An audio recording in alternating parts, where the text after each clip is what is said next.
Hi friends, weight loss பண்ணணும் அப்படின்னா lunch எப்படி எடுக்கலாம் அப்படின்னு நிறைய பேருக்கு டவுட் இருக்குது. நான் உங்களுக்கு சின்னதாக ஒரு டிப்ஸ் மாதிரி கொடுக்குறேன். அதை எப்படி எடுத்துக்கலாம் அப்படிங்கிறத பார்த்து அதுக்கேற்ற மாதிரி நீங்கள் ஃபாலோ பண்ணிக்கலாம்.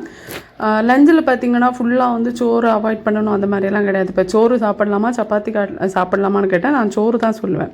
ஏன்னா நம்ம வடிச்செல்லாம் போடுறப்ப அதோட கார்போஹைட்ரேட்டோட அளவு கண்டிப்பாக குறையும். அதனால் முடிஞ்ச அளவு சோறு சாப்பிடுங்க. இல்லை எனக்கு சப்பாத்தி போதும் அப்படின்னா நீங்கள் ஒரு சப்பாத்தி அதுக்கு மேலே எடுக்க வேண்டாம். 1 இல்லைன்னா 2 சின்ன சைஸ் சப்பாத்தினா 2 எடுக்கலாம். சோறுனா ரொம்ப கம்மியான அளவுக்கு சோறு கூட வந்து நிறைய கூட்டு, ஃபைபர் நிறைய இருக்கணும். அதுக்காக நிறைய கூட்டு எடுத்துக்கோங்க. கார்போஹைட்ரேட்டுக்காக கொஞ்சம் சோறு, ஃபைபர் நிறைய வேணும். அதுக்காக நிறைய காய்கறி எடுத்துக்கோங்க. காய்கறியை பொறுத்த வரைக்கும் ஒரே காய்கறி டெய்லி எடுக்கணும்னு வேண்டாம்.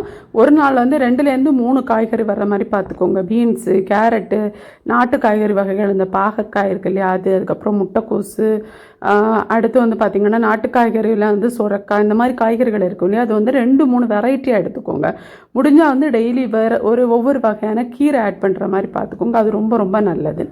அடுத்ததான் நமக்கு ப்ரோட்டீன் கண்டிப்பாக வேணும். அதனால் டெய்லி மதியம் லஞ்சுக்கு வந்து ப்ரோட்டீனில் ஏதாவது ஒரு ப்ரோட்டீன் எடுத்துக்கோங்க. இப்போ முட்டை எடுத்துக்கலாம், இல்லை இறைச்சி எடுத்துக்கலாம், இல்லை பன்னீர் எடுத்துக்கலாம். அதுவும் இல்லை அப்படின்னா முளைக்கட்டிய பயறு வகைகள் இந்த மாதிரி ஏதாவது எடுத்துக்கலாம். ஸோ இந்த மாதிரி ஏதாவது ஒரு ப்ரோட்டீன் எடுத்துக்கோங்க.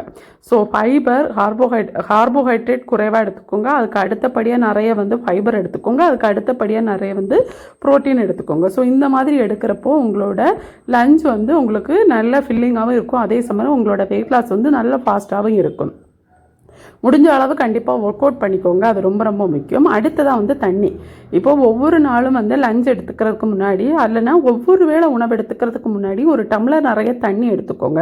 இந்த தண்ணி குடிக்கிறப்போ உங்களை நல்லா ஃபில்லிங்காக வச்சுக்கும். நீங்கள் நிறைய சோறு அந்த மாதிரி பொருட்கள் எடுக்க மாட்டீங்க. உணவை வந்து அளவாக எடுத்துக்கிறதுக்கு இது உங்களுக்கு ரொம்ப ரொம்ப உதவியாக இருக்கும். இன்னொரு ரொம்ப முக்கியமான விஷயம், நீங்கள் ஒரு நாளைக்கு வந்து எடுக்க வேண்டிய கலோரியில் ஒரு அரை பாகம் அளவுக்கு, இப்போது ஒரு 1000 கலோரியில் எடுத்துக்கிறீங்கன்னா ஒரு 500 கலோரியாவது லஞ்சுக்கு எடுத்துக்கிற மாதிரி பார்த்துக்கோங்க.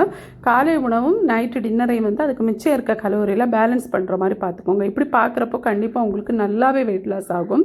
இந்த டிப்ஸை மறக்காமல் ஃபாலோ பண்ணுங்கள். இதோட ரிசல்ட்டை கண்டிப்பாக ஷேர் பண்ணுங்கள். அடுத்த வீடியோவில் சந்திக்கலாம். பாய்.